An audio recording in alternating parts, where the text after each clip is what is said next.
I'll save it for the live show. Live. I mean, we're live now. I'm just saying. You are now live on the internet. Hi, internet. So Hello, anything you say or do is now out for public and Okay. live consumption. Can I get the thought out? Okay, we're all done talking over top of each other? I'm not. Okay, great. Thanks. Apparently, Festivus has come early. The airing the grievances has begun. It's not a grievance. Because Sam has a few things that just bug him. So a bunch of pet peeves, apparently. I don't like reading a newspaper that somebody else has already read. Okay. I don't know if you know this about me. You read newspapers, Boomer? I did. Yes, this Smokey, you got is the this is like first one mid high here. school. This is like mid high To you. school. Yeah. But if my father had touched that newspaper prior to me touching the newspaper, I wouldn't read the newspaper. I'd go buy my own newspaper and read it. Okay. Sure thing, Boomer. Seriously. Okay. Because the paper is obviously not of a, You wouldn't be the first one to mess with the creases. high quality. Exactly. And you can't fuck with the creases. Once those creases are set, it's Look at done. this cherry It popping gets all daddy over fucked here. up. You can't read anything. It's all wrinkly.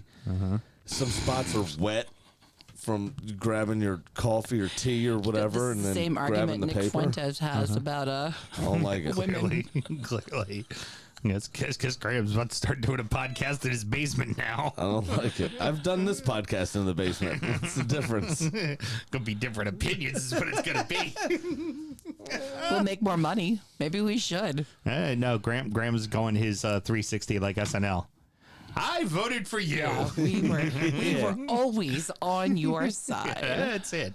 Always went rooting for you, guy. I always thought Elon Musk was A-okay. So my pet peeve list is a working document, as you know, and I Okay. did get a new one today. Okay. This is how this came up. So what's the new one? The new one is Donuts for Dad was this morning Okay. at Cameron's school. Very good. So we go to the school. They got donuts in from a local establishment, local owned as well. Well done. Here's my problem. If you see normal donuts have a donut hole, Right. you know they're not stuffed with anything. Right. They're just basic donuts. Everything you see is what's on the donut. Right, of course. That's all the ingredients right there. The flat donuts, puffy donuts that don't have a hole in them, you assume are filled with something. Right. Yeah? What would you assume it's filled with? In my mind, it's one of two things. Go ahead. It's either a jelly or a cream. Correct. A Boston cream or a raspberry jelly. Bang. Or No, chocolate it could cream. be lemon jelly. It could be blueberry jelly. It could Not be lemon any, jelly, it'd be lemon cream. Right, but it could be Or it could be a chocolate cream. Okay, fine, doesn't some matter, nothing cream, point. Some Cream or fruit. jelly? Something fucking normal. Right. Yeah? Right. This one was filled with apple pie filling. And I hate cinnamon. And it wasn't marked as such. And if you're going to do something weird outside the conventional That's means not of outside the operations, convention. That's a fruit filling. fuck off. So you're like only berry fillings? Where is your line on Berry and fillings for cream. donut? Because Berries and you cream. can't just walk in. He's a lad who loves berries. You gotta sell it better than that. You gotta sell it as You cannot Berries. fucking fill a on now. donut with an unconventional filling without marking it. berries and what else? I also hate. I also hate cinnamon. I've been into this fucking thing, and we were a little late, of course, because getting out of my house in the morning is a piece of shit. And there were Also no, Cameron's a lunatic. there were only 3 donuts left, and I was like, yes, they still have a raspberry donut. Can't wait. Was Bit it- into it, and it was this absolute cinnamon bomb. Was it a white powdered donut? No. Okay, so it was normally- glazed still. Okay. I typically take that like kind of white powdered as knowing that that's going to be like a jelly fill. But they also normally have a little bit of jelly oozing out of the side. Yeah, but you would think like an apple one might We get have apple some. all the time, though. That is a regular one that we get. Yeah, but wouldn't apple I've have like some never kind seen of crumb one. on the outside of it normally too? Whenever it's like an apple pie one, Number one, I'm a little bit on Graham's side, but not fully. I've He's- never seen one in the flesh. Okay. An apple pie filled donut first. Smokey says, that's not weird. That sounds amazing. Apple pie donut? Yum. Sam Graham, he likes it filled with cream. I got something for him later. He also knows where his disposables are if he thinks that's a good donut. I lost my train of thought. It annoyed the fuck out of me. And I couldn't waste it. There was only 3 donuts left. It's not like I could, fake drop it and go get another one or do something like that. So you ate it? I had to. I muscled that thing down, Like and a man. I had 4 cups of V8 Splash strawberry pineapple, which is also quite gross. I'll tell you that. Yeah.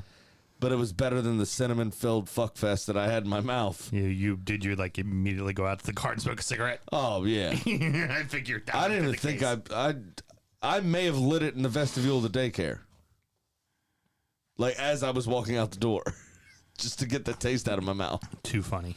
I was so fucking annoyed. And what I'm saying is, like you said, it is filled with berries or cream, right? If it's outside of those 2 things, you need to denote that it's filled with something different. Hey, Sam. Berries? What else? Cream. All right. We ready to do a real show, Mel? Oh, I thought we were doing a show. You are a show. I'd rather continue to do this, to be honest. We can just do this. Your mom's a show. Smokey says V8 is gross, and you're over here hyping up raspberry filling with a pukey face. With a pukey face. Yeah, he's got a pukey. I mean, I'm describing the emojis. Raspberry. since you Oh, can't the see emojis. it. I thought you said I had a pukey face. No, No. because raspberry filling is delicious. Good thing about Nice raspberry preserve, Sam. You can't beat that. Good thing about being a gentleman of larger carriage. There isn't much I'll say no to. It's all pretty damn good. I can't believe Oh, that's you right. don't I believe forgot I was supposed to actually stop recording sound check. I was like, how many more great one-liners do I have to give you to go out of the fucking show on? Hold on, let me export it. So we are. me. Ooh, I just got chilled on my back. Who stepped on your grave? No, remember there's the fucking the animals outside and I saw you draw the blinds tonight. Thank you very much. She put them back up. It should remain intact here. Yeah. You have cups for beers? Oh yeah. Oh, and I need beers. Look in your refrigerator. There should still be 2 more. Gave you 6 all day. It's only been One election. I've got 2 more. How do I only have 2 more? That's what he said. because you had a 6-pack and you've had. It's been 3 weeks of shows. This is the 3rd week of shows. That's not true. 2, 4, 6, 8. There we go. 8 cups. I keep pulling out the same wiener. Yep. The same wiener. Mel likes to pull on wieners. Do I want to go with boats and hose or imperial dry? Well, the boats and hose, I think, is just a simple lager. Yeah, we'll start with boats and hose. I like boats and hose. It is what it says, right? Boats and hose. She a hoe. Yeah. Faux show. I gotta decide who I want to intro with, you know? Yeah, I know. It really is Start with this bad boy. boats and hose. Boats and hose. We already did this one, but it's delicious. And I had 1 can left, so I wanted to use it. I don't know if we have done this, actually. I think I brought one of their other beers in.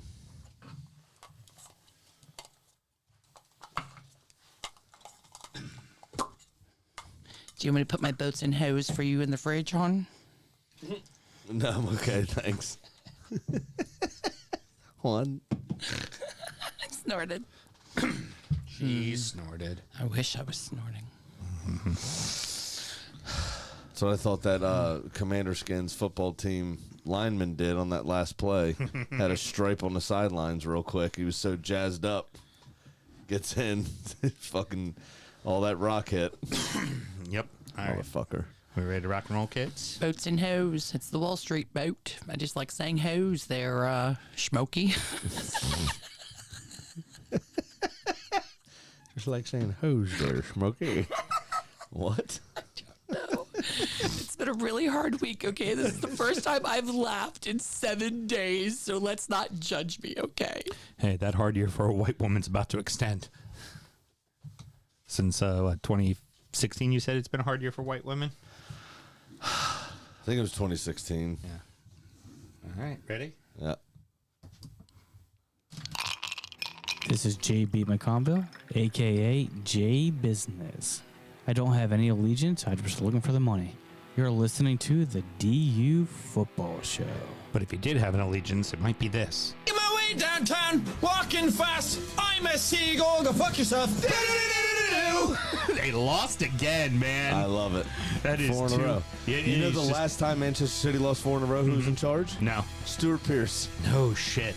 Let's start the show. Born in the land of Bowie, Maryland. Bred to be a fan of fucking Everton.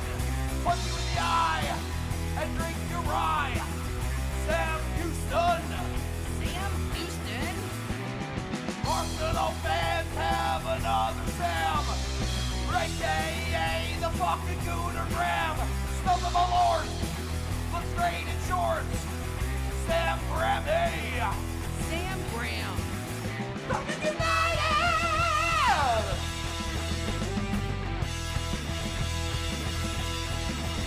Fucking United!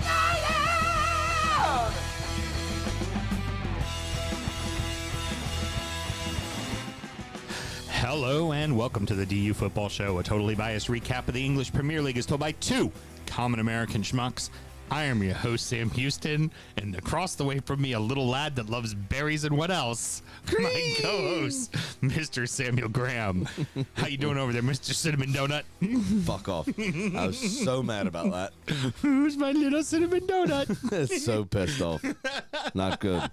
And, of course, on the ones and twos, we have Producer Mel. Producer Mel, how the hell are you? I am happy to have a beverage because I think I've been drunk for a week. Cheers, boys. Been a lot of wine consumed in this house. All I'm saying, A lot of wine and a lot of cannabis. if something is as abrasive as cinnamon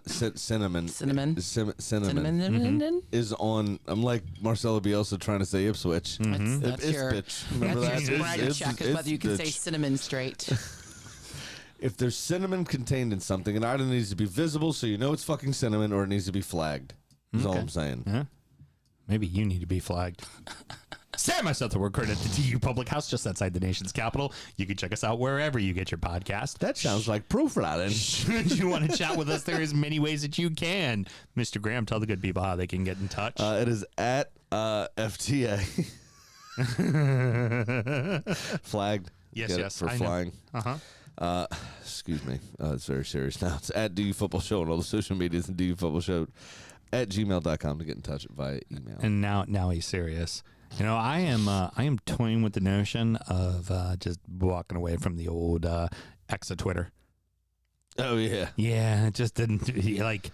I haven't really been, other than putting up the A show. lot of people recently have been saying it's a great place to get news. A lot of great news on there.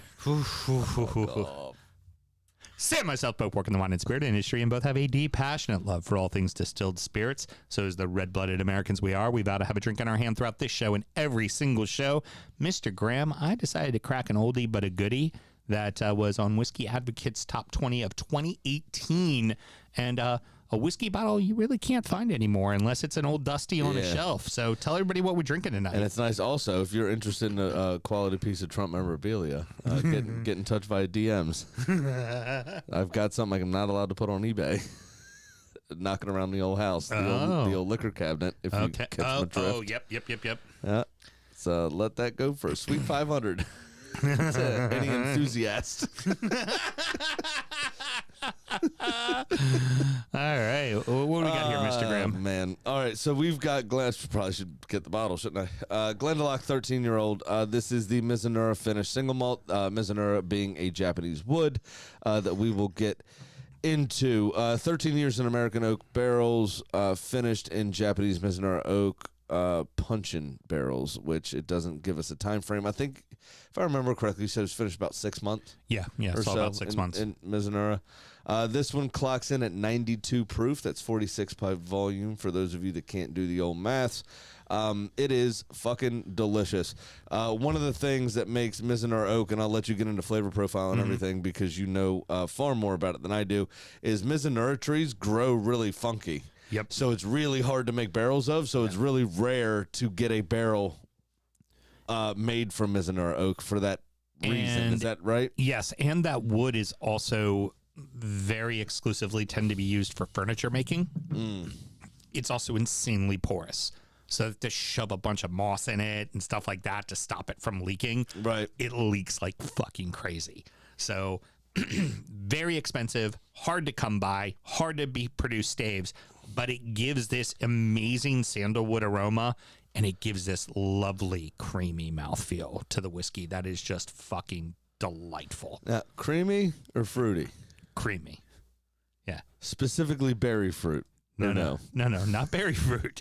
We've established creamy. Guess what I'll tell you it's not? What? Apple fucking pie! Okay, very good. Mr. Graham has a few pet peeves, and he's going to tell us all about them today. That is for damn sure. If you can find this whiskey, this is a 13-year-old whiskey. It is on the shelf for under $100. Yeah, and it's one, again, as Sam said earlier, that you can't really find anymore. They kind of stopped making it because Mizunara Oak is really hard to come by.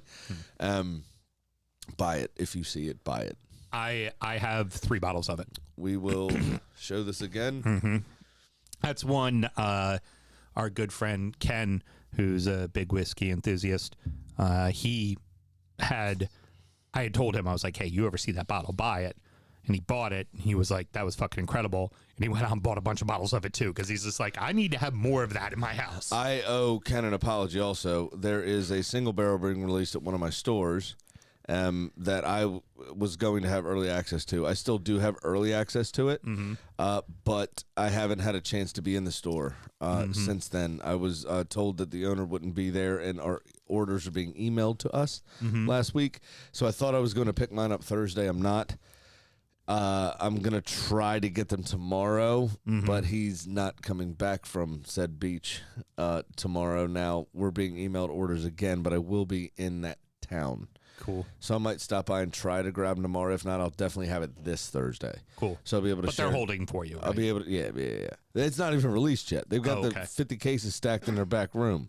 Oh, okay. So it hasn't even been put Yeah. up yet.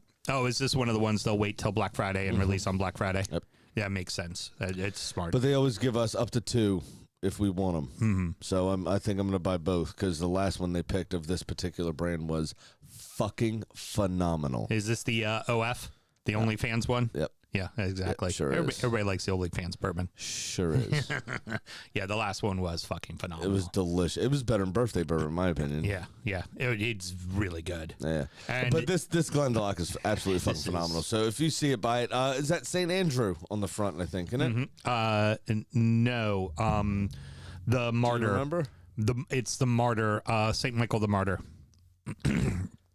Yeah. St. Kevin. King Kevin the Martyr. There we go. St. Kevin the Martyr. My apologies. But that's the one who he's there with the bird in one hand and the nest in the 'cause other. He was the big legend. big in the Environment. Right. So the legend is that he stood at the Glendalough Lake and held his hands out and stayed there for 30 days with a bird in one hand and the nest in the other, so the bird could take care of its eggs before they were hatched. 30 days with his arms up. Yep. I stood in that lake and No did wonder his name's Kevin. Yeah, I stood in the lake and did that same pose. I've stood in Glendalough Lake And did the pose? and did the pose. Yeah. You're an atheist. Yeah. That's blasphemous. Even more than your existence. So what? I can't have fun with religion. There's a lot of lawsuits against the Archdiocese of Baltimore that You say know, you can't have fun with religion. I thought I had an idea. I thought I had an idea for the show title. I think it just got trumped. Fun with religion. Nope. Along with religion, what else should we do, Mr. Graham? Make sure we save Nick Fuentes' front door. No, not that. What? Remember to drink responsibly, of course. Satire. All right, so y'all think we're gonna open with that, but we ain't. We're gonna open with something else. There are no longer any winless teams in the Prem, as one not being very surprising and the other one being quite Spursy. Wolves 2, Southampton 0, Ipswich 2, Spurs 1. Wolves on the board, but are we really surprised that they're on the board? No, I told you from the get-go I thought this was a win. Yeah. They also had the toughest start to a Premier League season they've ever had, or in regards to anybody else in the league. I'll go ahead and say that what I put down as a remark now, their schedule gets real easy, real fucking quick. Do not be surprised that the team is not in the bottom for much longer. And it started with Southampton. Yeah. And it's just Southampton I feel really bad for Aaron Ramsdale. He's a good goalkeeper. He wants to play. All of the top teams are set in their starter. Yeah. Really, right? I mean, for fuck's sake, Everton has England's number one. He had because nowhere the top to- teams don't need a goalie. Yeah, and he didn't make the last England squad. Yeah. Now, Tuchel coming in, we'll see. Yeah. Obviously, but he didn't have. I'm sure this squad's already announced. I haven't looked at it. Anyway, we're I feel terrible for him because the rest of Southampton hasn't improved in the slightest No. at all. They've only upgraded him, and stupid old cliche. We say it all the time. I mean, if you're going to face that many shots, eventually something's going to fucking go in the net. Yeah. He's got no real help. This was all Wolves. Now, The whole game. I mean, honestly, and it was Strain Larson should have scored. Yeah. In my opinion, it should have been 4-5-0. Excuse me, you call him by his proper name, number one Stan Larson. number one overall pick, Stan Larson. Gotcha there, huh? Yeah, but I mean, Pablo Sarabia, a great goal to start proceedings in 90 seconds or so. Great assist from Cunha.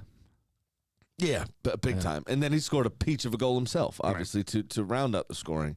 But Ramsdale was, I think, right to be incisive with his defense on multiple occasions, especially after that first goal. But I mean, he stood up screaming like, "How much space are you going to give this guy? Like, what are you doing?"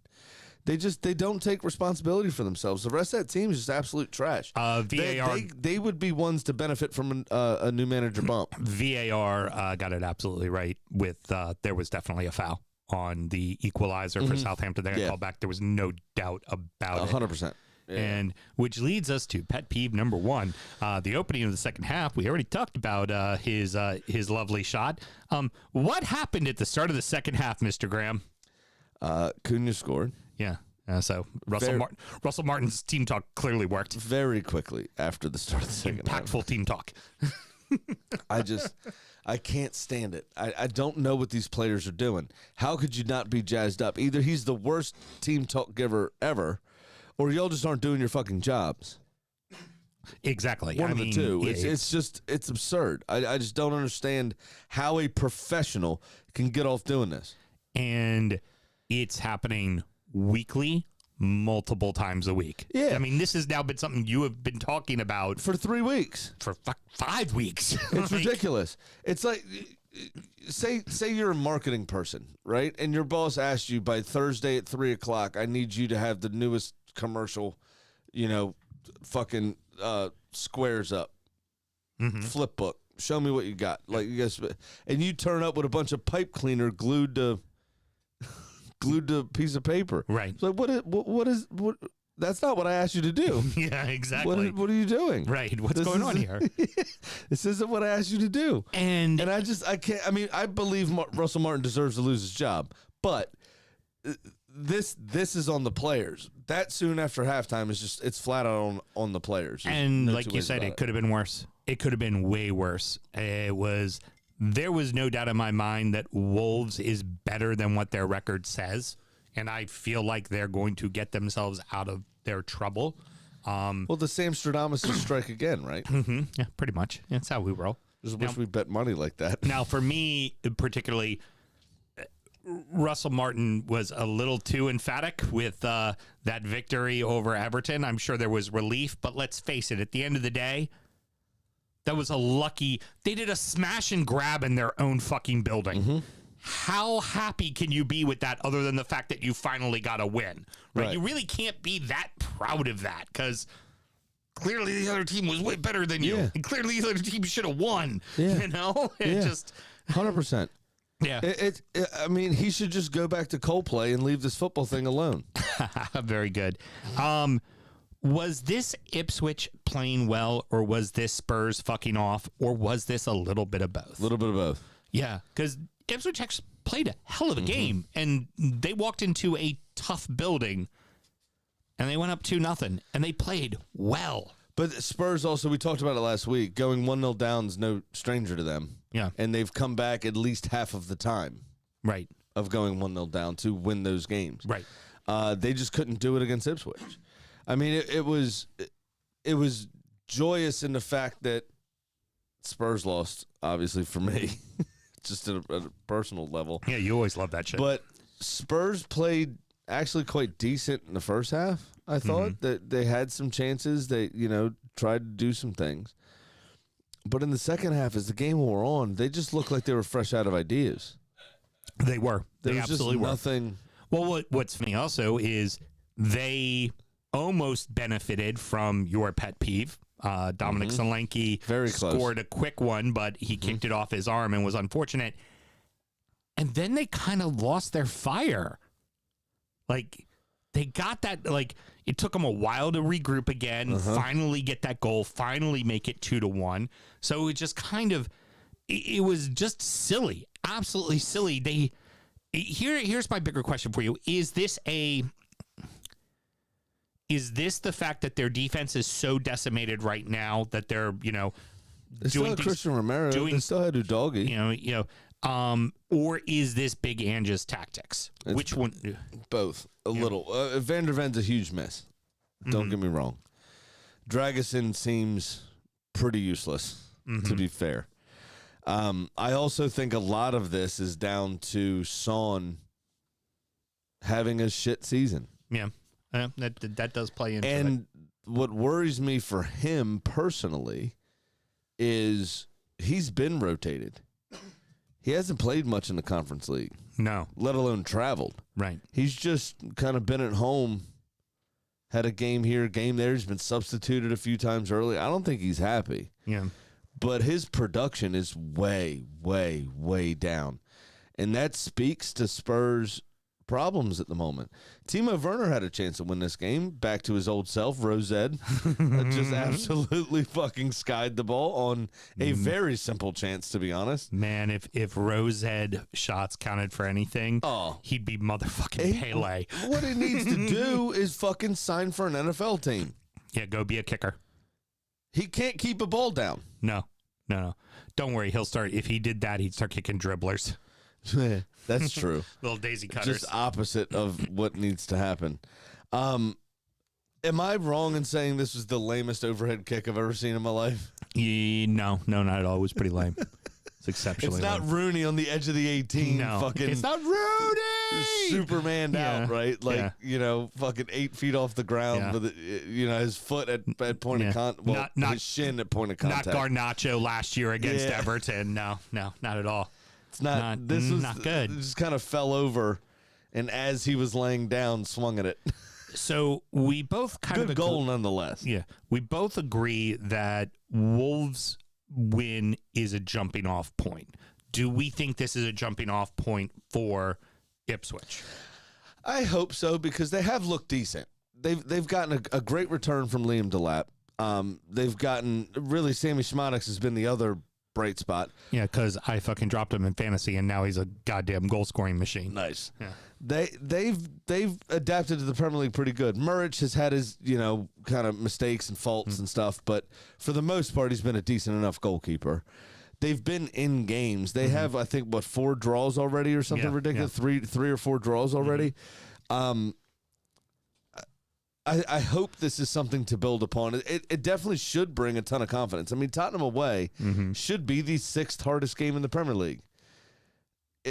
Tottenham are in a way right now where it's not. But to Ipswich, first Premier League win in 22 years. I think they'll see that. It's kind of like we said at the beginning of the season about winning at Old Trafford, right? It's much more emotional and mental of a boost than it actually was a difficult game. Right. Right? Yeah.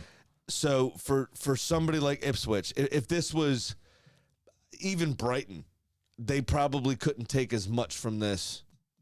But Ipswich being in the position they're in, this is massive for them. It's huge.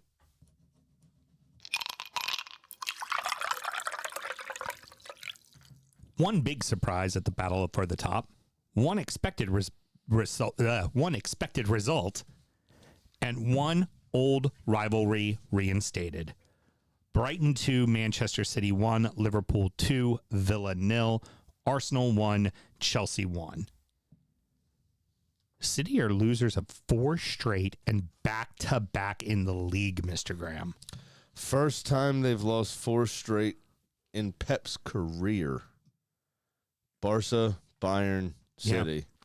Yeah. He has never been a loser of 4 consecutive games, albeit different competitions. Right. But never been a loser of 4 consecutive games, and he is now.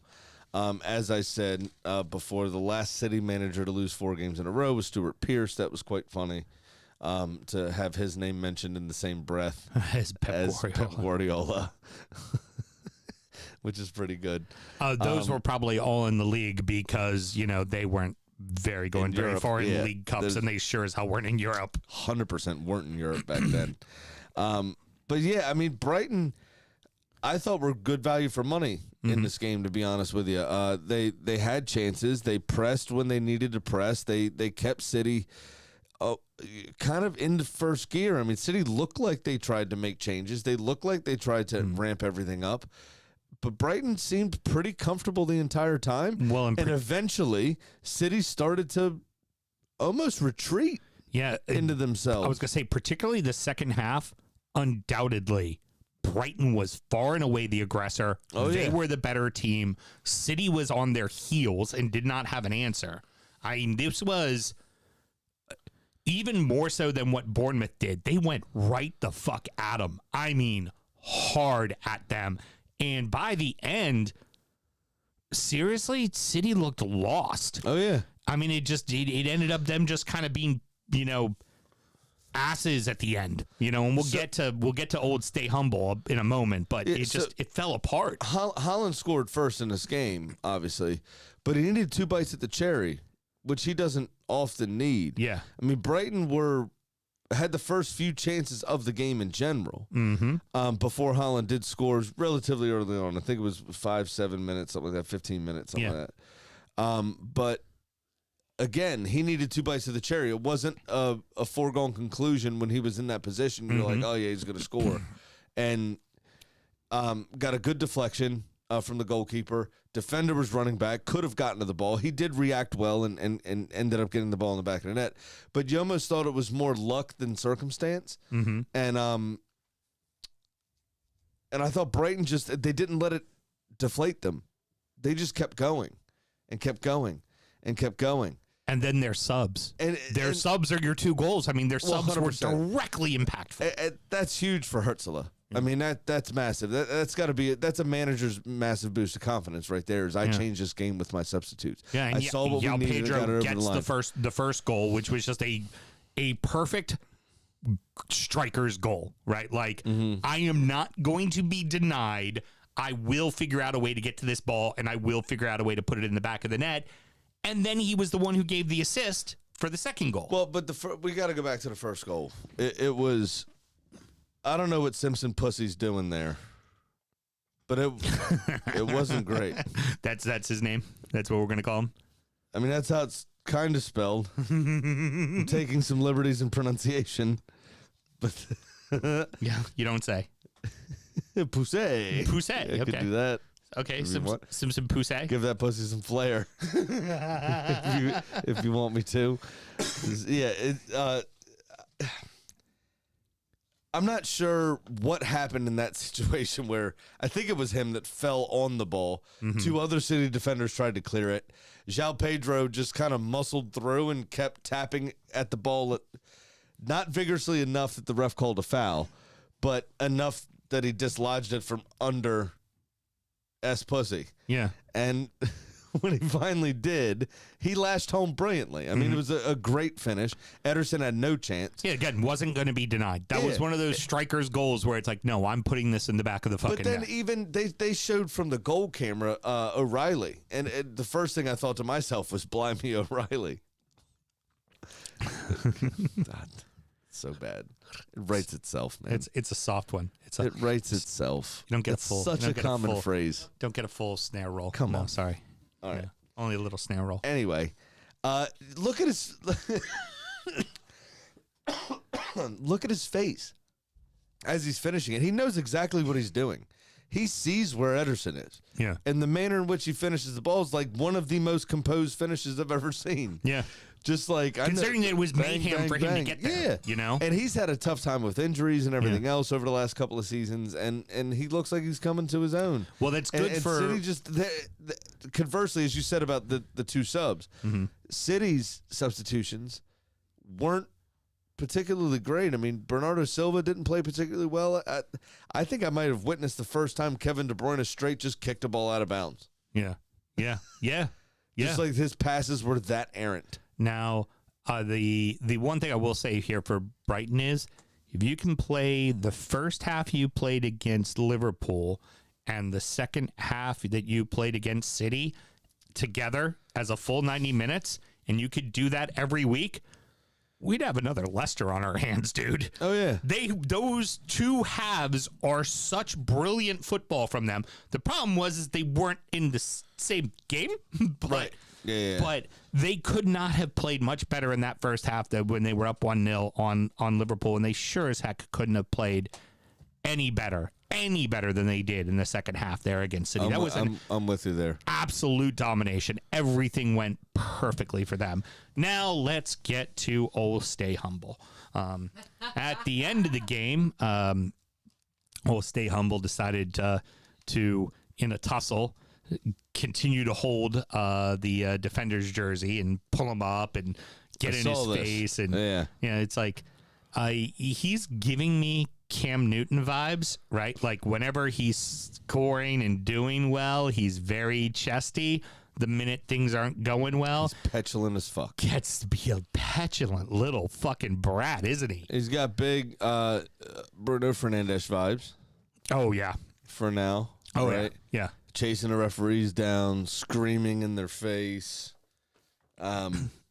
It's and this isn't new because he did this shit at Dortmund. He used to like mock other fans and stuff like that. He used to do all kinds of shit like this at Dortmund. But it's not endearing like when Jamie Vardy does it. Right. He's being a child. Yeah. Here. Vardy's being an asshole, and we all love an asshole. Well, yeah, because Vardy didn't start playing Premier League football till he was 38 or whatever it was. Exactly. So he wasn't, a goal-scoring phenom at 22 years old. But he seems like a petulant child in a lot of cases, and it's all kind of coming out recently. Somebody would do well to have a conversation with him. Maybe Roy Keane would be wanting to be involved in that. Yeah, I'm sure he would be. He ended his father's career. Yeah, I know that. Yes. Maybe teach him a thing or two. Yeah. Now, Villa weren't bad. Villa played very, very well, but this game was never in fucking doubt. Villa played very well on 2/3 of the pitch. Yeah. Their final third, I thought, was lacking. Morgan Rogers, I thought, had his worst game in a Villa shirt to date. Ollie Watkins has not found form yet this season. Yeah, did not find it yet in this game. Either.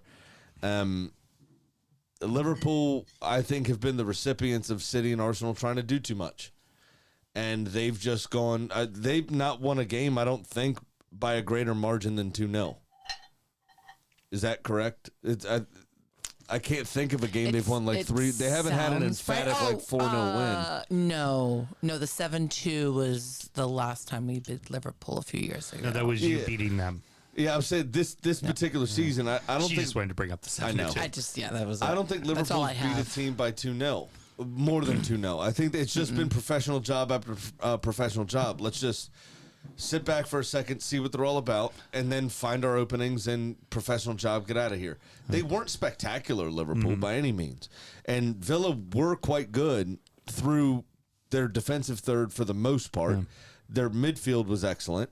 And then it's the final ball or the finishing that's been shit. And I don't know what they need to do. Maybe book a closed doors friendly against like Barnett or somebody. Just get Ollie Watkins to put 4 in the back of the net and get himself some confidence. But he started the season very sluggish, and by his standards over the last 2 years. I don't know if it was the Euros docked his confidence, because they are tired. They're exhausted. That's also true. They do have quite a small squad. Yeah, and they're doing a lot of traveling with the old Champions League. Mr. Graham, allow me to bring And up he has small children at home. You know what that's like. Yeah, all too well. Let me All too fucking well, I do. allow me to bring up yet another pet peeve of yours. This is more a person than anything else, but good old Darwin Nunez, Mr. Graham. You know what?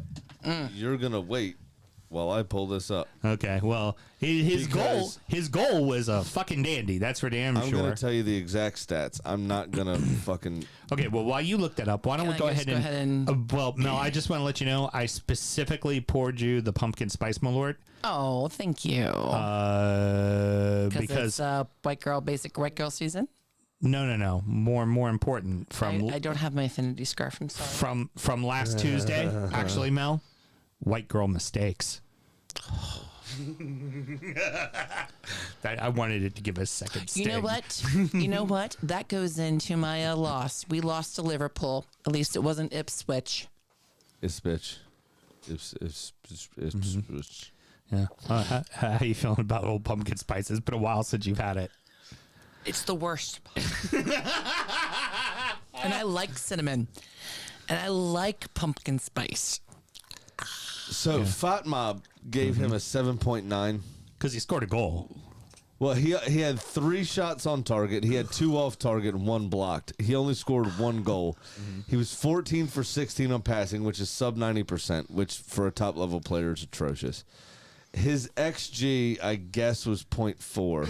No, excuse me. His XG was 1. He scored 1 fine. His XG was 1 because the goal he scored was impossible, and then the one-on-one fast break that he put in row Z was I just don't know what he's doing. I just don't know what he's doing. Yeah. I don't know what's going through his head. He needs counseling. He needs somebody to calm him down. He needs to paint. Or do yoga. He needs something. For me, I loved there was the cursed commentator. He's like a chimpanzee in his I got it. Oh. So after he scored the goal, what are you doing? After he scored the goal, the commentators were like, "He's coming into form. He's such a great, talented young player, and he's really is learning his way. He's finally seeming." And then kicks one into Rosette on a 1-on-1 with Hemi. I was just like, "Yes!" It's like, what are you doing? There he is. If there was a way to, remember the old cartoon, Captain Caveman. Yeah, exactly. Except for dude Captain Chaos. But I'm not convinced by him because he does this dumb shit. He should have had 4. Mm-hmm. Oh yeah. He should have had 4 goals in this game. All right, so Liverpool now find themselves 5 points ahead of City. Excuse me. I also can't figure out why he hasn't been banned yet by anybody for punching fans. Oh, that's true. Nothing came of that. Absolutely ever happened. Nothing came of it. Which I don't discredit him for doing. He should have done it. He needs to protect his family. That's fine. I have no problem with what he did. But, Ron Artest was being racially abused, and he was banned by the NBA for a year. Right. We've seen Eric Cantona banned for 8 months or whatever it was for the karate kick. And the guy probably should have been karate kicked. What happened to Darwin Nunez? They're up there throwing fucking haymakers in his sports brawl. I don't know. Nothing. South America, do you think they're going to do anything about it? It would happen here.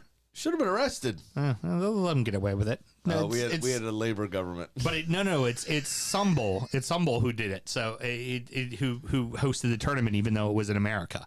If we had a Tory government, he'd have been in the first fucking paddy wagon on the way out. Again, also racist term. Liverpool now have a 5-point lead on City. Do you think that this is something Liverpool has the wherewithal to hold on to, or do you feel like it's, or do you feel like it's been Arsenal the last couple of years where you're just like, no lead safe? So Odegaard's back. Yeah.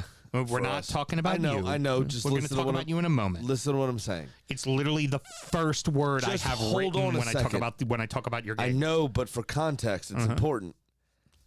I feel like our blip is almost over. Right? Mm-hmm. Liverpool has yet to suffer any sort of setback.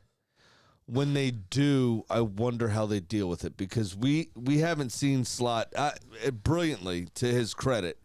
what he's done is he's come in and said, I'm only going to tweak. I'm not going to change. Right. Because Liverpool were a good fucking team, right? Yeah, There was no right. reason to change things drastically just to stamp your authority. Right. He's come in with a lot of confidence and going, I'm only going to tweak what we're already doing. And we've already seen that high octane has been kind of toned down, which for longevity is a good thing for Liverpool, right? We haven't seen them have to deal with any adversity yet so far. Also, that 9-point lead that they have on us, particularly 5 points on City. City still have to play them twice. Right. They still have to play a non-Eric Ten Hag United. They have to play Arsenal one more time. Right. Don't think Chelsea, they've played Spurs at all yet. They played Chelsea once. they have to play Chelsea again. They've gotten their shit relatively together as well. Next time they play Villa is at Villa Park. Exactly. So they could be out of the Champions League at that point. Well, they're top of it. Likely not. But they've seemed to prioritize, Villa have seemed to prioritize Europe over the league so far this season in their rotations. Like John McGinn didn't start this game. Right. Which he's one of your best midfielders. Right. There's no reason he shouldn't. They were wondering why. The commentators, they couldn't figure out why. Because he played midweek in the Champions League. I think they're just Unai Emery. I think is just rotating the squad. I don't think he does that in March, Right. or whenever it is they play again. My point is there's still a lot of games for Liverpool to come. They've had a relatively easy start to the season for a Big Six side. Of the three of us, giving our current situations, if you're talking about what I believe the title race to be, of Arsenal, City, and Liverpool, I think City, looking through the rest of the season now with Odegaard coming back, I think Liverpool have the most potential to drop points out of the three of us. Okay. Because their blip hasn't happened yet. They also still have the toughest remaining schedule of the three of us. So I don't think we can rule anybody out of it. They are genuine title contenders, but I'm going to hold serve until we see what happens with injuries and we see what happens when they come through a proper test. All right. Well, you already covered my first line, so I'm not going to bother saying it. But this was a much edgier match than that score line showed for 1-1. Yeah, we should have won a fucking game too. Yeah. Oh, yeah. Yeah, you had your chance right there at the end. That should have been a goal. Did you see Arteta laying on the fucking ground? Like, I can't believe this. Yeah. That should have been in the back of the net. Absolutely should have scored that goal. That's super annoying, of course. But yeah, it was a proper derby again. Yeah. Which was nice. It was on edge. It was fun. Man of the match for me is Thomas Partey. I was about to say the same thing. He marked Cole Palmer. Palmer was in his pocket. He had that one brilliant shot on target, maybe 2-3 minutes in, like very early in the game, and Thomas Partey you never heard from him again. Yeah. Commentators brought that up while the match was going on. They were like, Palmer has done nothing, and Palmer has done nothing because Partey has made sure Palmer has done nothing. Oh, yeah. There was also a lot of moves that broke down in the final third. Kai Havertz had no reason to be offside for the goal that he scored either. I think he just got excited and jumped a little early again. This is another common fucking theme this weekend. He knew how open he was. Worry about staying onside? You're right. Yeah. And could it also just be the squad's been without Odegaard, so just kind of getting used to him and him getting himself back up to full speed. Hell of a match to ask him to come in and be like, I know, go be the impact guy you've always been. It's a tough place to put him in. It was his first start coming back. He obviously played a little bit in the Champions League midweek.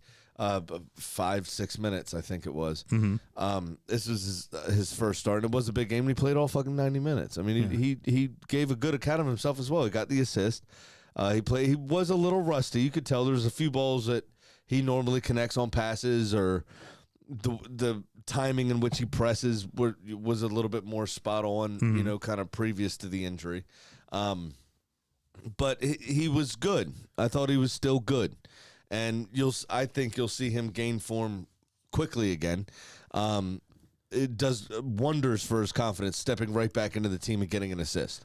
Big news for you guys is that Norway. I also won $25 on that. Norway has agreed that they do not want him to risk injury, and they are not using him. And it is Nations League that's going on this international break. I saw something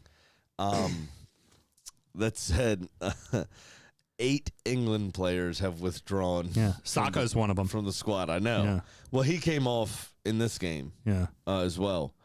But I there's too much football. Yeah, there's too much football. There's too much football. There's way too much football. These players are exhausted. These, your league position in England gets you £10 million more per spot or whatever it is. You've got, Champions League gets you another 100 million. Yeah. All these various things. The club's gonna play you. That's where your allegiance lies. They play most of your wages. Right, precisely. Going for your national team for a second-rate competition against fucking whoever, Liechtenstein or whoever, and then just having a subsequent friendly game. First international break comes 3 weeks into the season. Second one comes 9 weeks into the season. Third one comes 12 weeks. 12 weeks into the season. It's like, I'm kind of tired. Yeah. I think I'll not, kind of being older now and looking at the schedule. Like this week, I had donuts with Dad this morning, right? We had the wedding this afternoon. I got Tegan's soccer banquet tomorrow. In the meantime, I've still got my full-time job and child rearing to do with the other kids. I might take a yellow card so I have Christmas off. Oh, yeah. You know what I mean? I understand that more and more. Or your wife's going to have a kid, and then you'll have Christmas off. I might just crack somebody and fucking take Christmas off, That's good. Just get suspended. Young Hot Freshness is ready to jump in for his opportunity. He'll gladly take it away from you. He can be here next week. Final question, because we've already mentioned that we still think Arsenal is in the title hunt, so I'm not going to ask that question again because you already answered it. I'm happy to talk about it if you want. No, you've talked about it. We're not doing the Graham 5 times rule. Are Chelsea in the hunt now legitimately for Champions League? Yes. Yeah, they absolutely are. Have to be, especially with Tottenham's form and Villa's form to start the season, right? You have to. Although Villa beat them, Well, right. I mean, so you have to, on current form, I guess you'd say. Yeah. You have to look at where these teams are. Unai Emery seems to be prioritizing the Champions League. Like I said, they got the 1-0 win at Bayern Munich, but then they turn around and kind of throw up a duck at Liverpool. Yeah. Right? Those are two very different results. Bayern Munich are better than Liverpool as a team, I think. And they go out and do that job, but they can't get this even remotely close to done. You know what I mean? Right. So I think they're doing let's get past the group stage. Let's make sure we get the money, and then we can start focusing on the season. Right? I think they're doing that sort of thing. Tottenham can't seem to get out of their own way, obviously. Right. Those two things, if Chelsea can open up enough of a lead on those two clubs, could be very difficult for those two clubs to crawl back from. Right. So I think you have to say that Chelsea are in the conversation. Enzo Maresca has done an excellent fucking job there. Big surprise. We've said it how many times? You got a squad of 43 people, you trim it down to 27, and now people can understand your fucking ideas. Right. Because you're not 3 deep in every line on the pitch trying to figure out where you're supposed to run to. I would genuinely can say Chelsea are contenders. They are young enough that they have a blip in them and that could all fall apart. But as of now, I just don't see it happening. And we also, Villa needs to get Tyrone Mings to remember that when a ball's in a set position and gets passed to him, that's pretty bad. Not to pick it up and turn around and pass it back to your keeper. That's pretty bad. That's a handball.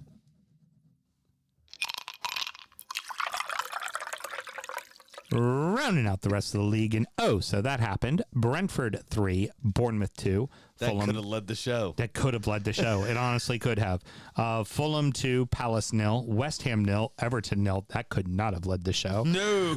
Manchester United 3, Leicester 0, Newcastle 3, Forest 1. Honestly, I think your game was the only actual Oso game of the weekend. Yeah, pretty much.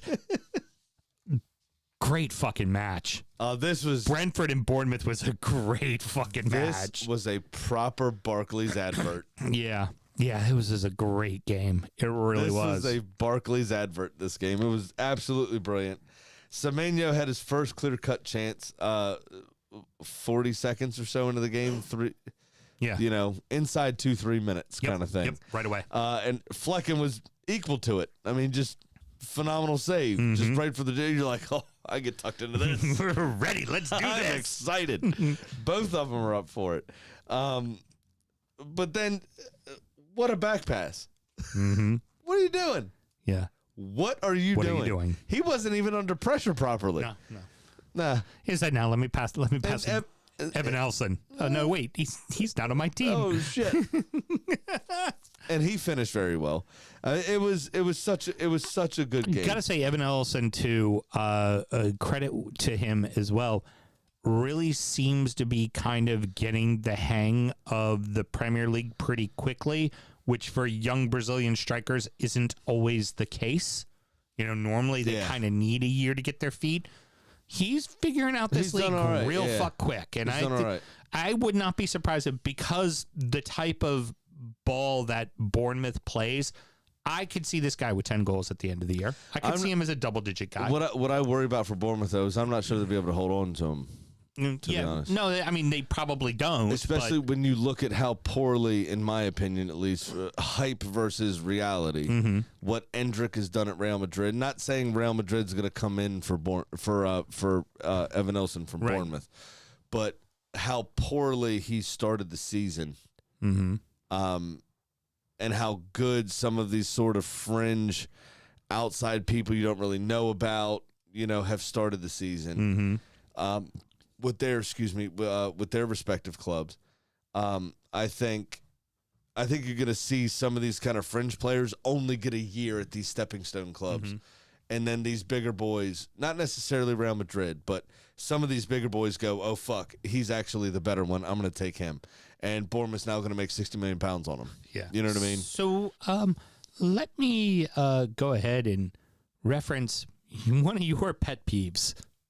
And it happened twice, not just once, but twice in this game. Which one was this? Right out of the second half. Oh, yeah, that happened too. 1-1, wait, 2-1. Like, literally. Was this the training ground routine there? Yes. That annoyed me. Yeah.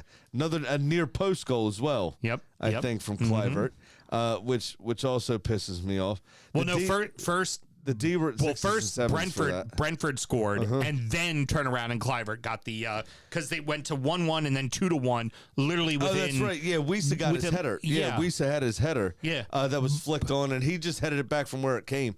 Good technique. Right. Great goal. But again, Bournemouth, what are you doing coming out of the fucking locker room giving up that goal? Correct. What are you doing giving up that fucking goal? And then to Why turn is it even around, a free kick? Why are you allowing that to happen? And then you turn around and Bournemouth immediately responds with a goal. It's like, all right, Brentford, you got your goal. You're back in the match. Give it right back to them. Like, it was, I think both of those two goals were in a matter of the first, 8 minutes of the second half. Yeah, I think you're right. Now, Kepa was scored on at his near post. But Flecken was scored on by Kluivert. Yeah. And I think that was so much worse for Flecken than it was on then Kepa. Aretha Balaga. Just the manner of it. Yeah, it's agreed. And you just completely guessed wrong what this man was going to do. And he's typically much better than that too, which was I wonder if he's starting to question his defense a little because he's been getting peppered so far this season. And maybe he's starting to second guess his moves simply because he's not exactly sure what the fuck his defense is going to do in front of him. So he feels like he's got to do it himself. Yeah, it could be. He likes to make it about himself, though, too. He's the Mike Dean of goalkeeping. There we go. I like to call him. Damsgaard, what a goal that was. Yep. Accident. Definite accident. If you are related to Damsgaard, don't believe him when he tell you he meant it. I'll tell you that. That was a cross shot, I'm just going to put it in an area from the edge of the six, which he did, and it happened to go into the back. But then Wiesa with a sublime little dink to round the scoring out. I mean, it was phenomenal. Oh, give it up to Brentford. Normally the team that gets the lead and then gives it away. They came back twice in this match. Well, but that being said, Bournemouth struck the crossbar late on as well.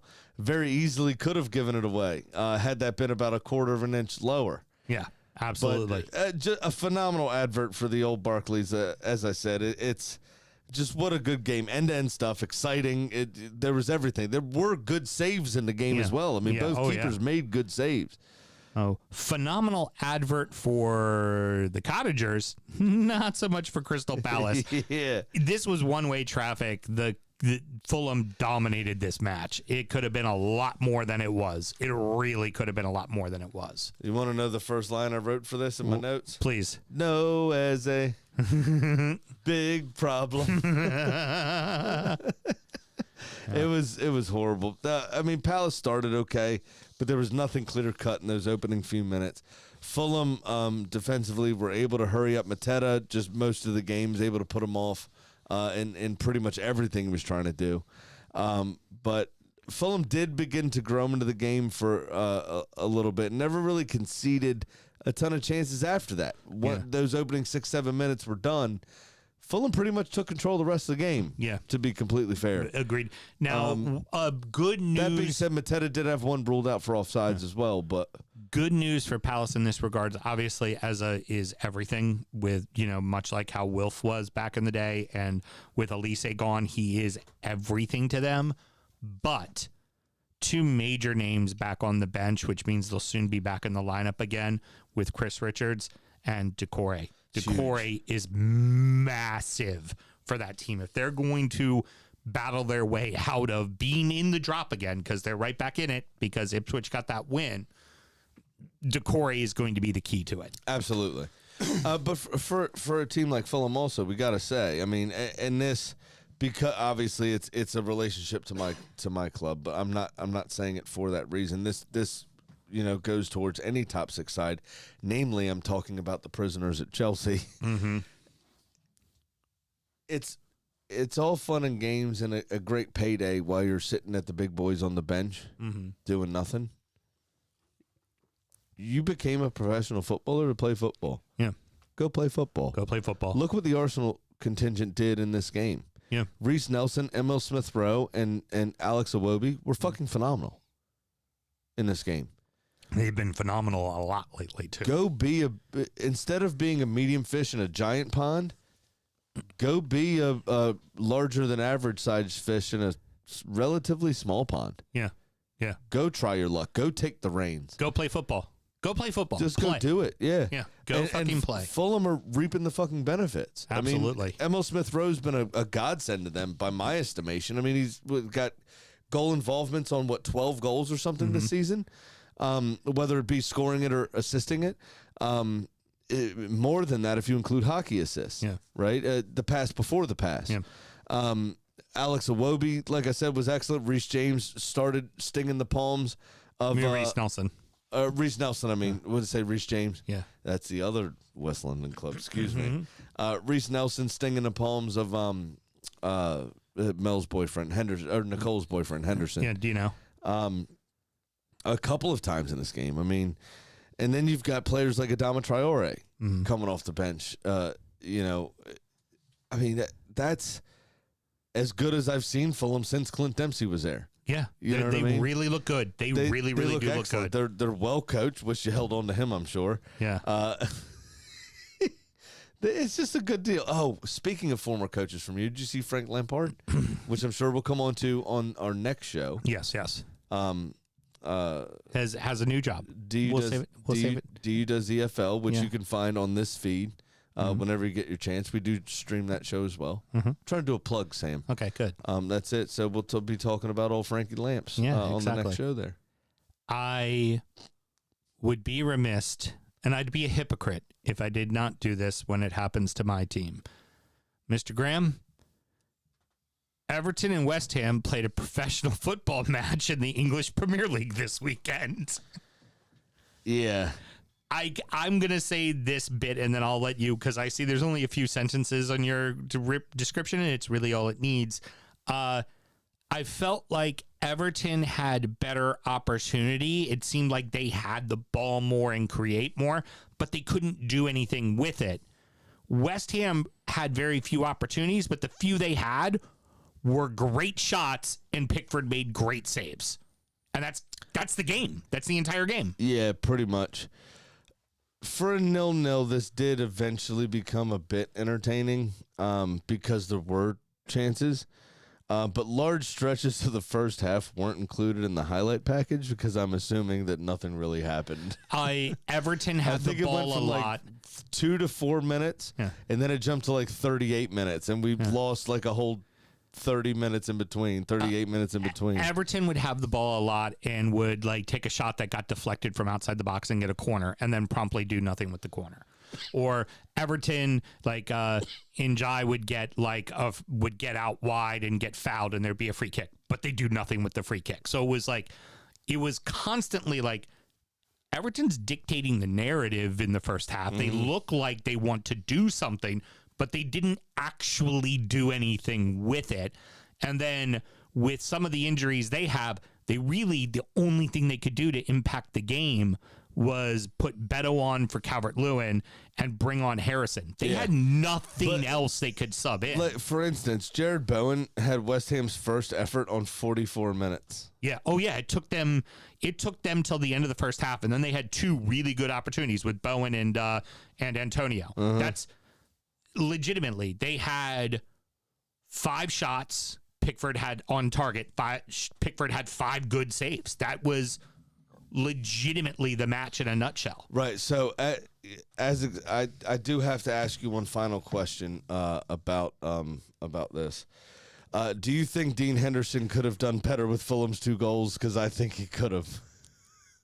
Yeah, he could have. I'm kind of over talking about your team. Yeah, well, then let's move on to the next game because we've already talked about the other one. That was the joke. Yeah, well, that's why it's funny. Well, that's why Dean Henderson is not the starting English national goalkeeper, and it's why Jordan Pickford fucking is.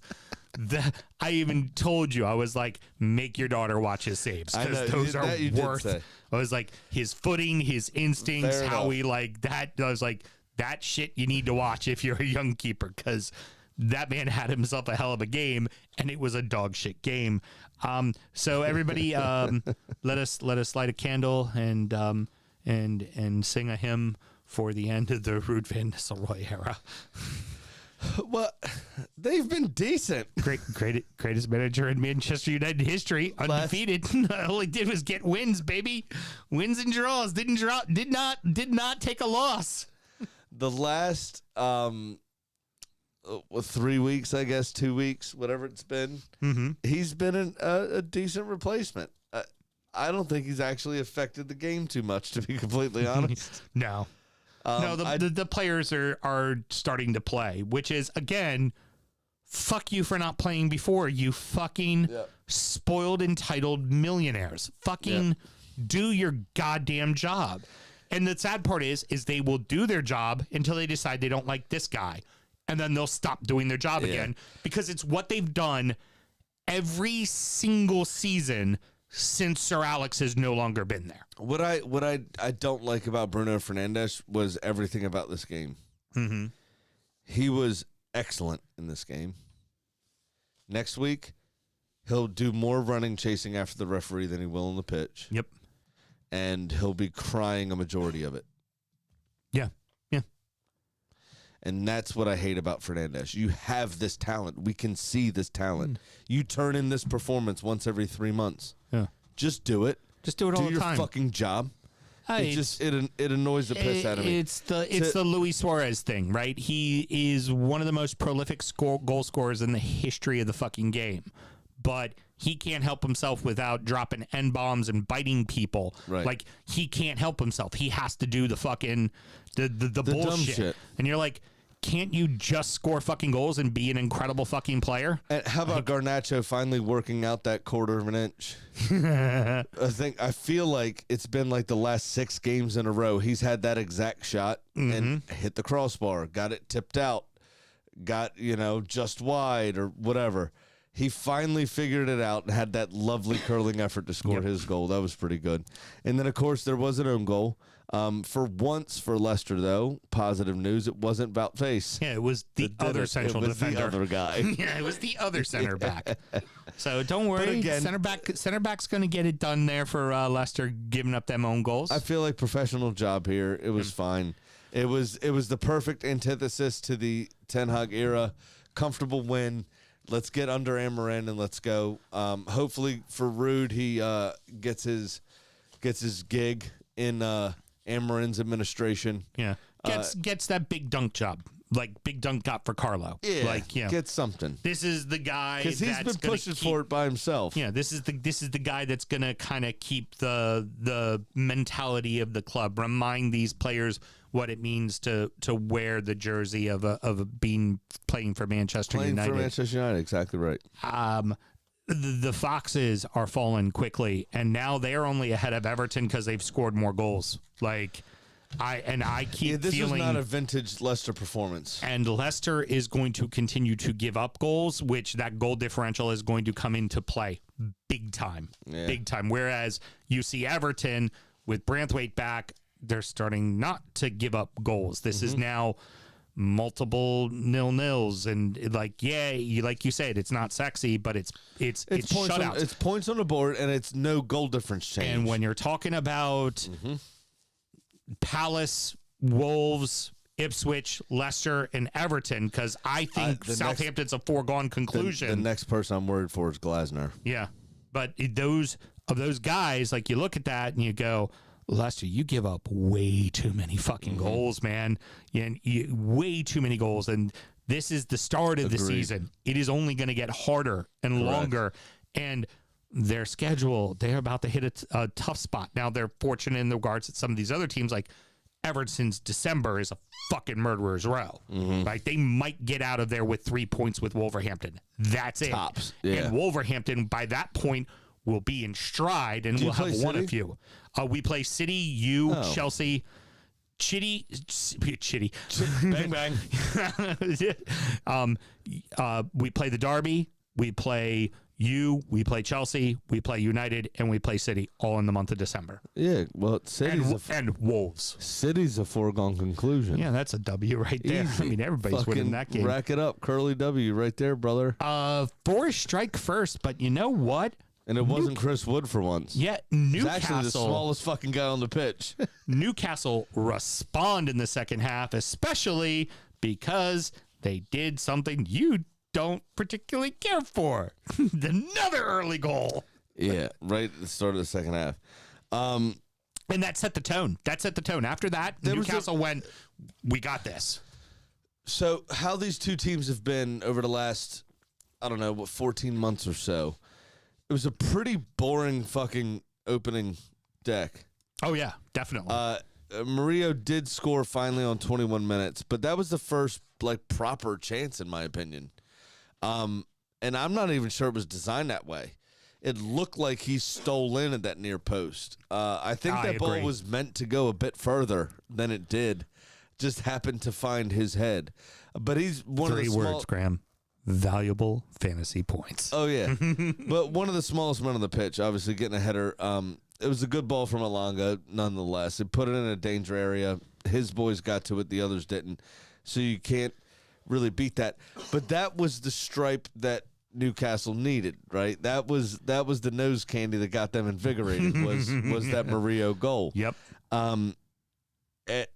And they turned the screw. They dominated the ball. Guimaraes was immense in this game. Mm-hmm. Phenomenal. Carrying the ball out of defense. I think he cleared one off the line. I think he had another clearance around the penalty spot that really the attacker for Forest should have gotten to. Mm-hmm. I thought he was fantastic. Covered every blade of grass on the fucking field. Right.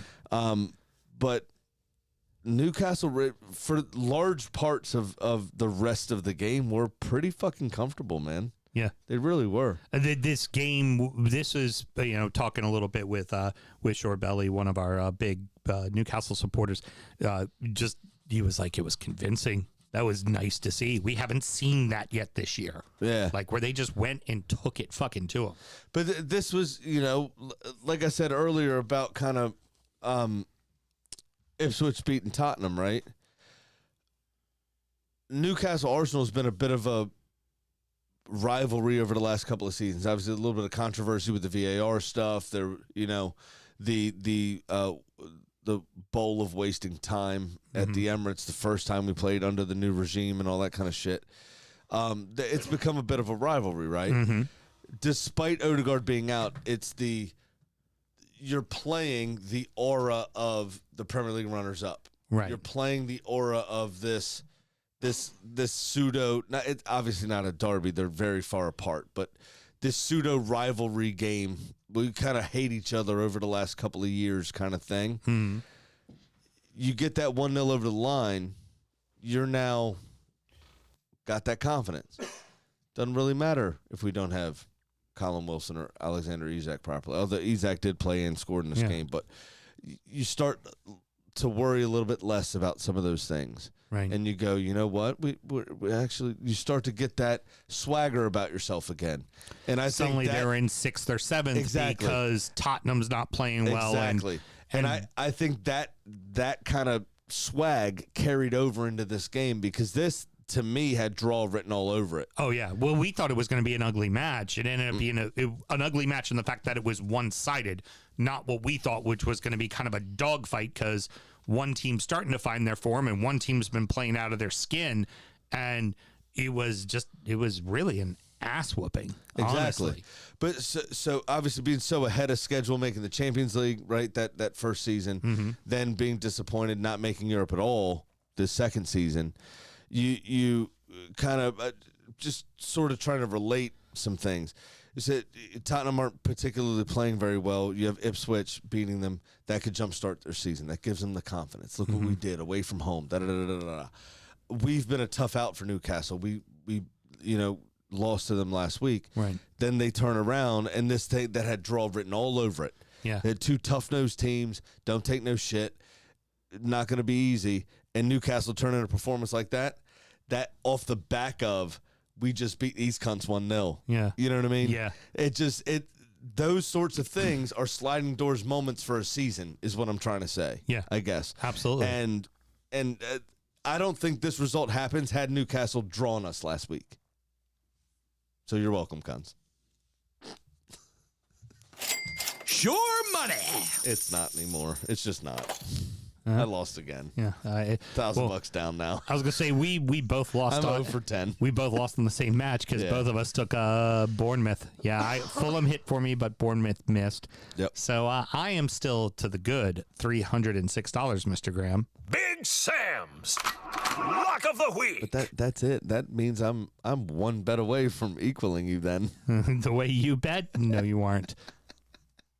Did you know 20% of the time it It's works another round number? 100% of the time? Look 2 at for you. 10, baby.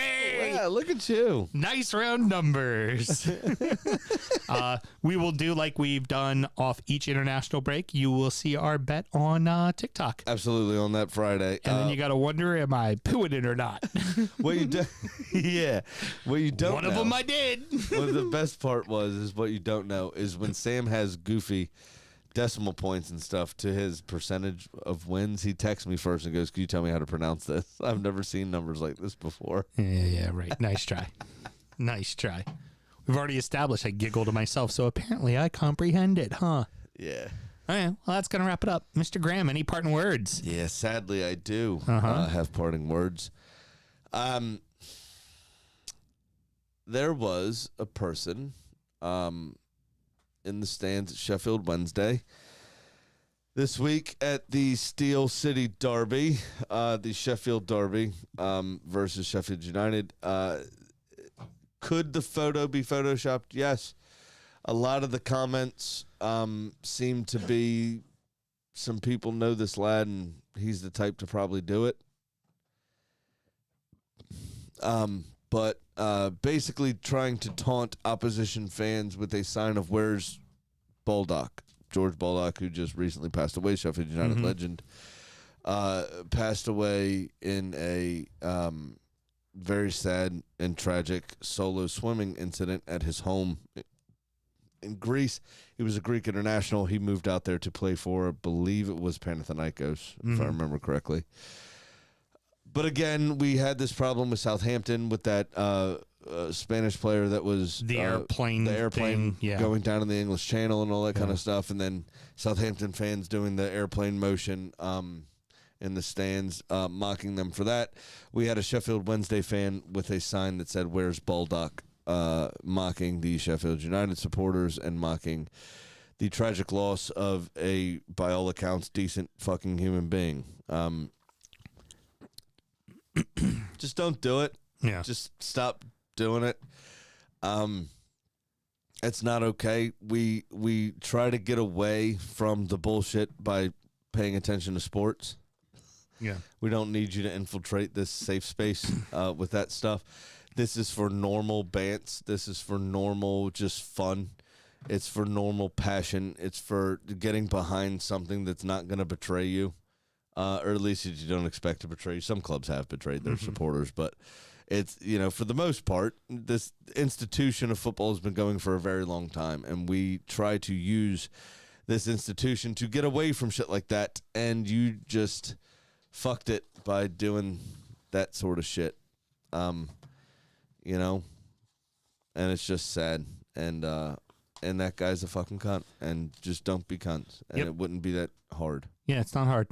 Get up in the mirror every day, look in the mirror, and just D-back. It's very simple. Easy rule. Very good. All right. Well, next up is DU Does EFL. See, I did it right this time, fucker. Where we discuss the rest of English football. And then after that, we have Injury Time, which is a preview show of 2 weeks from now. We're going to talk about our fantasy football and, of course, our adopted club, Ibs, and the beers that we were drinking. Mm-hmm. DU Does EFL is a completely free-to-use show, but if you'd like to support the show in other ways, Mr. Graham, how do you go about doing it? Absolutely. If you want that preview show, Injury Time, or if you want our sound check, you're going to have to go to patreon.com/DU Football Show. Sign up to that $5 tier and make sure that you are getting those videos and stuff in your feed, and then that's the exchange. That's the business transaction that's happening. Mm-hmm. If you do that, your $5 gets you more shit. Thanks. Not your best effort. We'll see you guys after the international break. Good night.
You're live on the internets. Producer Mel on a mission.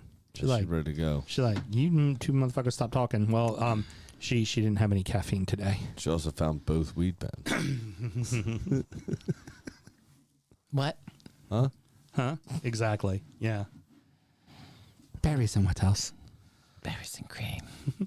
I'm a little lad that loves berries and cream. It's never not funny. It's never not funny. Never that fucking not the little funny. lad is always fucking funny. All right. Well then let's go ahead and do a show. I would die if I ever saw somebody dress up as him for Halloween. I might have to next year now. I would be amazing. After this. You could Sam make would your hair follow- into a page boy. Sam would follow you around and be the guy that goes, berries and what else? Berries and what else? Berries and what else? Why don't you guys just go to Renfest and do that all day? I'm Like an art project. Likes berries and cream. berries and cream. Berries and cream. I'm a little lad that loves berries and cream. So stupid. It is, but it still makes me laugh with my fucking teeth out. By the way, you can totally pull that clip and put it on TikTok if you want. Oh, okay. Is it intellectual property now? Or now no longer intellectual property? I mean, is it now in the public domain? Maybe we'll get a sponsor right after that big fat Malort sponsor. Yeah. Well, we saw how that went. What happened with that? Nothing. By the way. I can tell you exactly how it went. They sent us a box of merch. Was their nice way of saying, "Go away." Because remember, suddenly the guy's calendar was full and all that. I think they listened to the show and went, not for us. Which I don't know why. I mean, their whole shtick is being shit. Yeah, exactly. What better place to be than this? Exactly.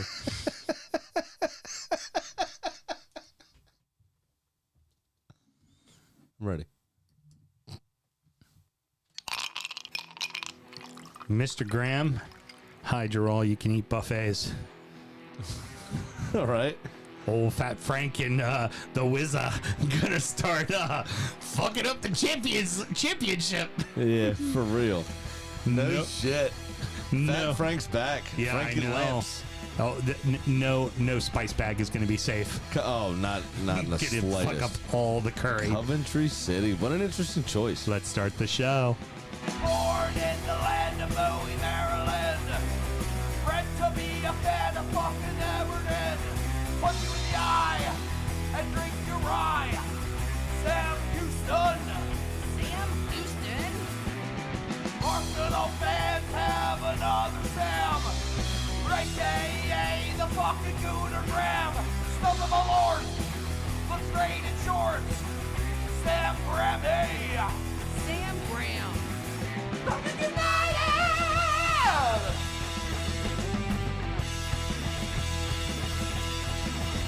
Fucking United!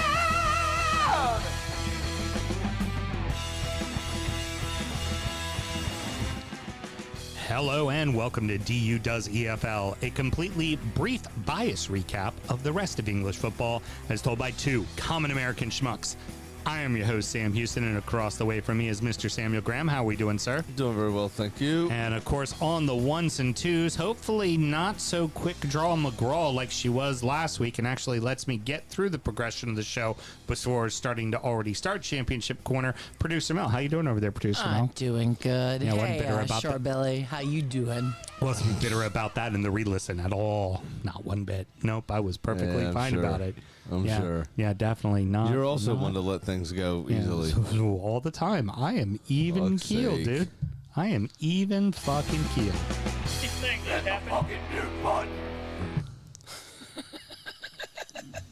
We're recording at the DU Public House just outside the nation's capital. You can check us out wherever you get your pods.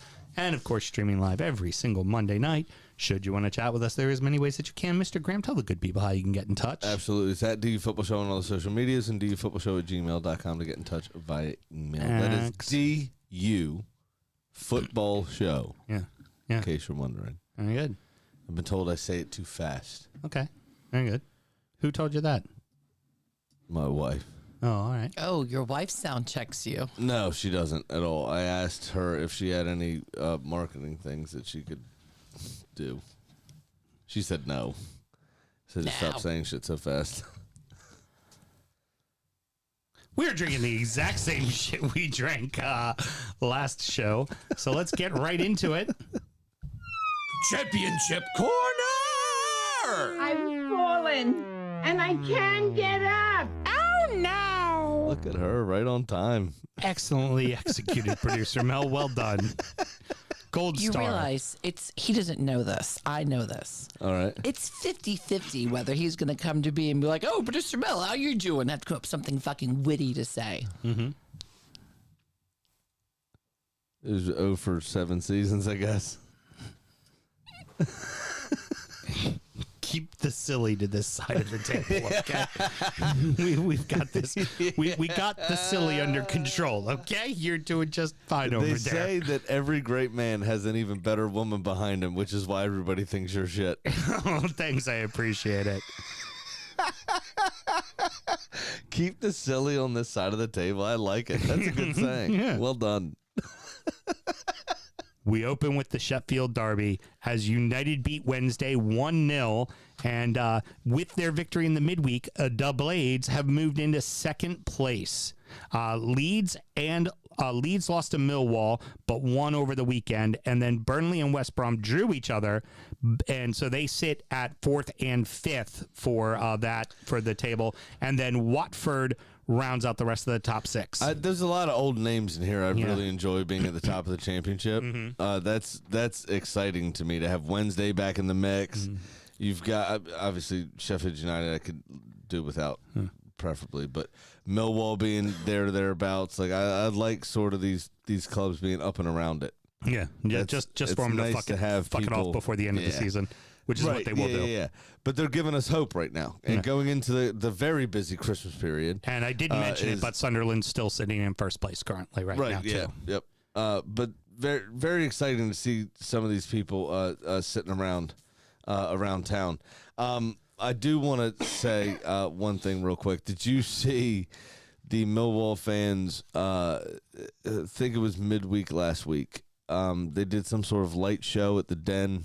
Did you see this video? Yeah, it was the one against Leeds. And everyone booed the light show.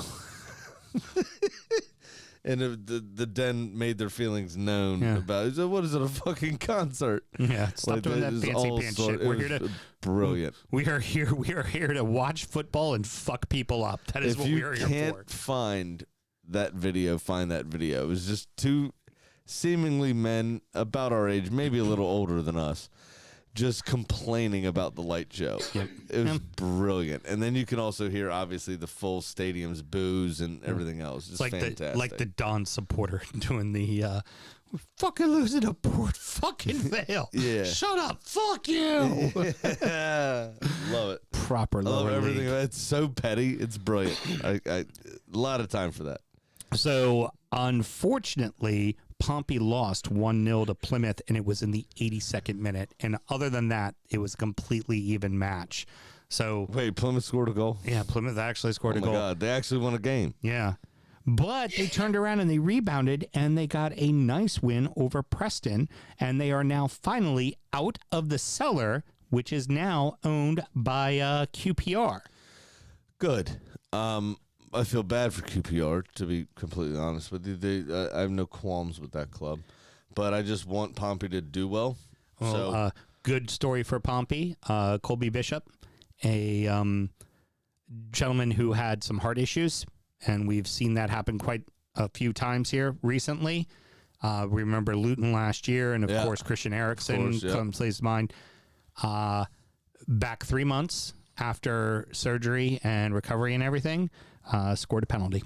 Nice. Oh, yeah. Always a happy news there. Yeah, that's always brilliant. Now, and then of course, like we mentioned, good old Frank has decided to coach Coventry City. I love everything about that. For me, I have a feeling like these guys think they're gonna get a shot. Like Frank ain't getting another shot at the Premier League unless it's a come up as a promotion. He ain't getting another shot. He's had 2 with Chelsea. He had 1 with Everton. None of them have gone well, and I think he's going to be, if he wants to continue to be a manager, he's going to be a championship manager until he gets promoted with a club. And even then, they might have reservations about him to begin with. And Rooney, he seemed to have a limited amount of success with Derby, but Derby didn't have any money. So, and then he did all right as a player and then as a coach for United. He wasn't terrible, but also wasn't particularly good. He's been less than inspiring so far with Plymouth. Let's talk about DC United. Yeah, DC United. Yes. Because I think he was more than a decent player for Manchester United. I'm talking about his coaching career, Yeah. but he played for a little bit with DC United and then coached DC United. And I don't see where, even Everton, when he's, a club legend, and a boyhood fan of the club, I don't see where Everton would be like, yeah, we'll take a flyer on that guy. I don't think there's any real proof in the pudding with him so far. I don't either. Other than he really likes pudding.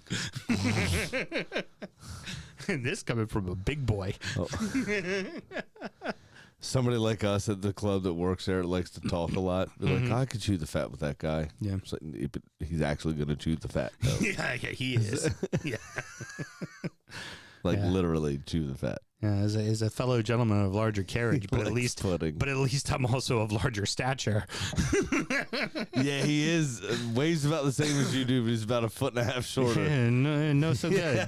No, so That's good. tough. All right, Wickham Unlucky. have won their game in hand. Wait, you know what he'd look good in? What? A tan bulletproof vest. Protesting some sort of democratic policy. All right. And not your best. Not for cutting me off while I was going into the next That's segment. pretty good, though. It is pretty good. 'Cause what was that joke we saw that was great, that all we had to do to win the Civil War was walk briskly Yeah. away from the fight? That was me who said, in order to beat the Gravy Seals, all you have to do is perform at a brisk walk. Yeah. I love everything about that. It's a very funny joke. All right. They all live in their mom's basements. God. Keep going. Sorry. Wickham. Hey, ironically, so does Nick Fuentes right now. Hey! 'Cause of Wickham. some 57-year-old woman. Wickham won their game in hand and also won over the weekend, so they still stay on top of League One. Birmingham City are right behind them, and Birmingham City do have a game in hand. Worth mentioning, Wrexham beat Mansfield Town 1-0, so Wrexham stays in third, but Mansfield has fallen out of the playoff spots currently, but there are 857,000 games still At left to be least. played, so At they'll least. be okay.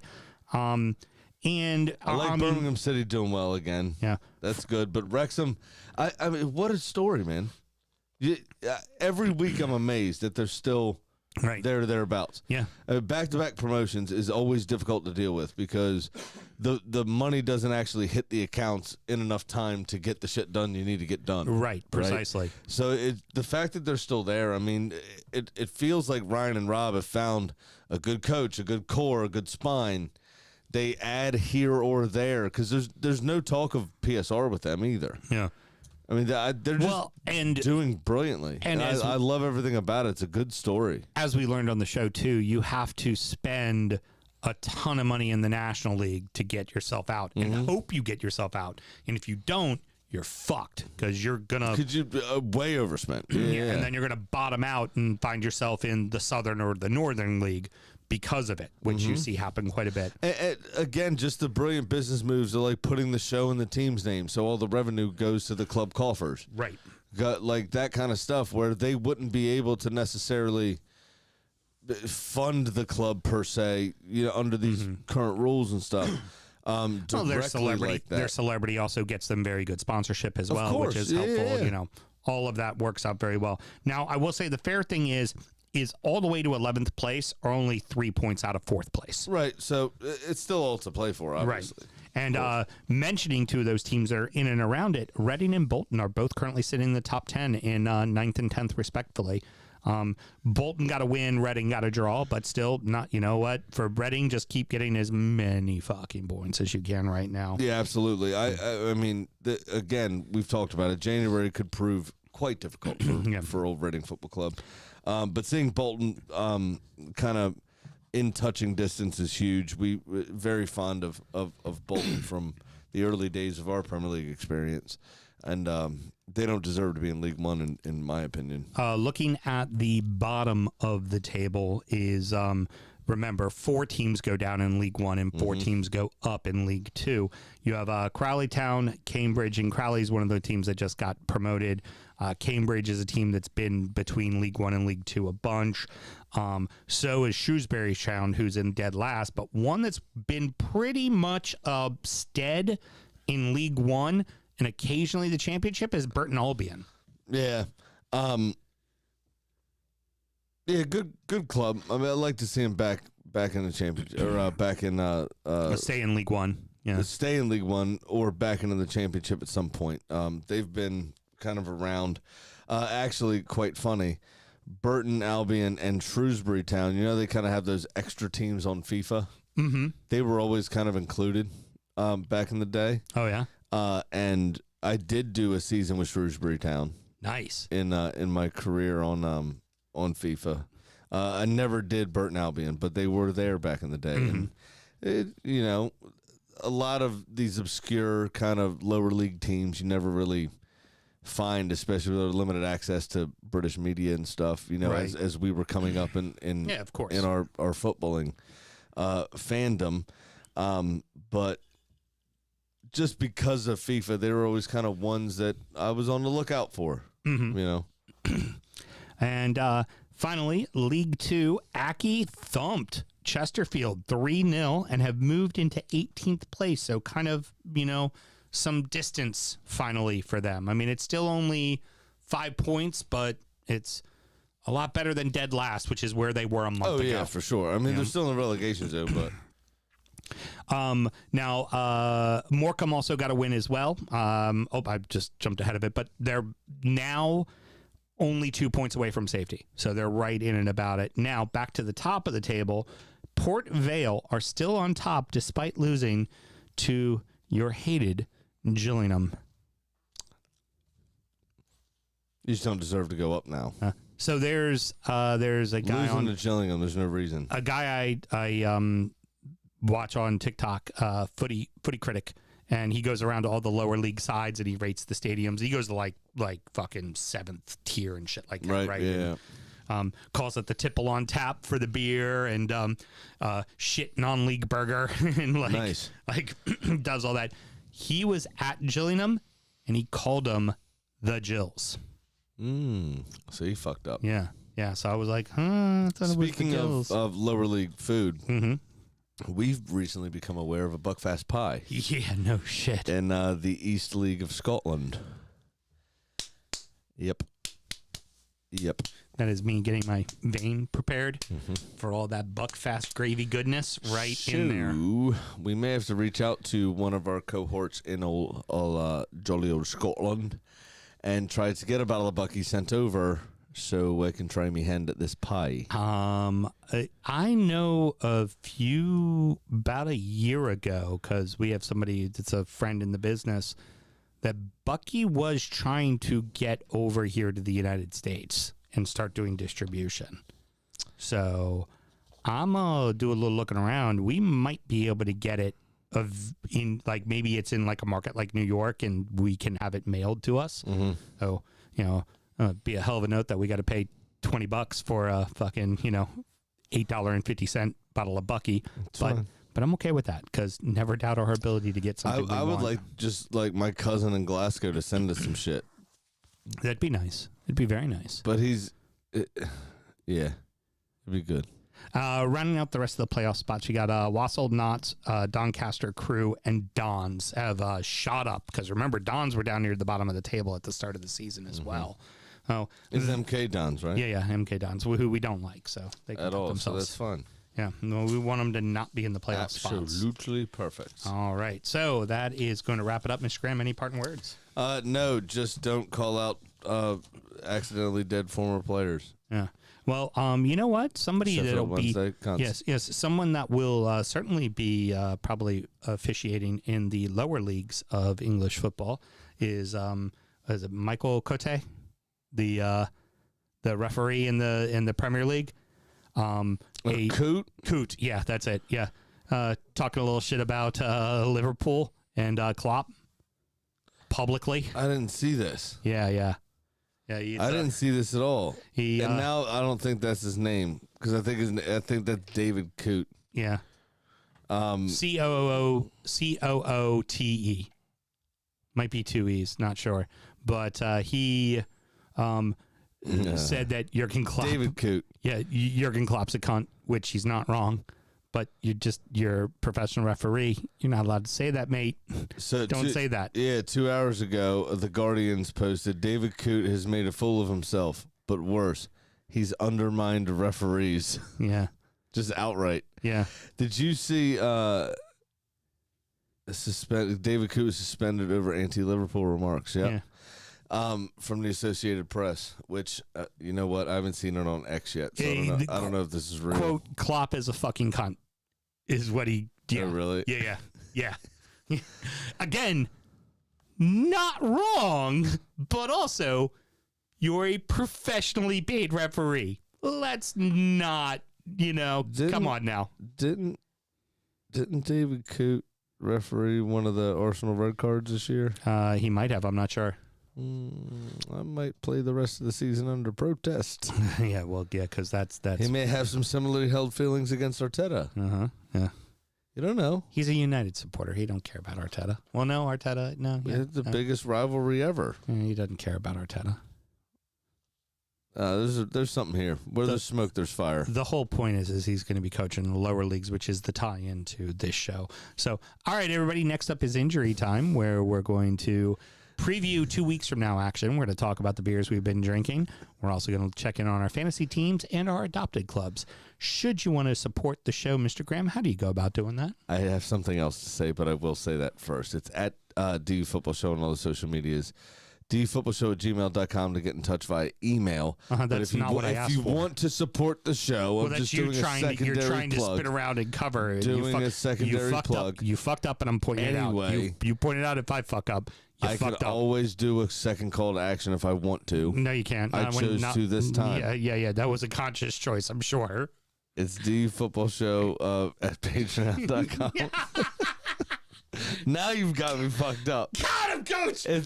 How's it feel me running around in your head in there? Patreon.com/DU Football Show. Just sign up to that $5 tier. You get all the extra shit he just talked about. All right. Say your final word. Did you see Mike Dean on another popular show? No, I did not. I try to avoid Mike Dean at all in costs. the UK. Yeah, but he didn't avoid you. He just came out. They asked him a question, and he couldn't resist. He had to make it about himself.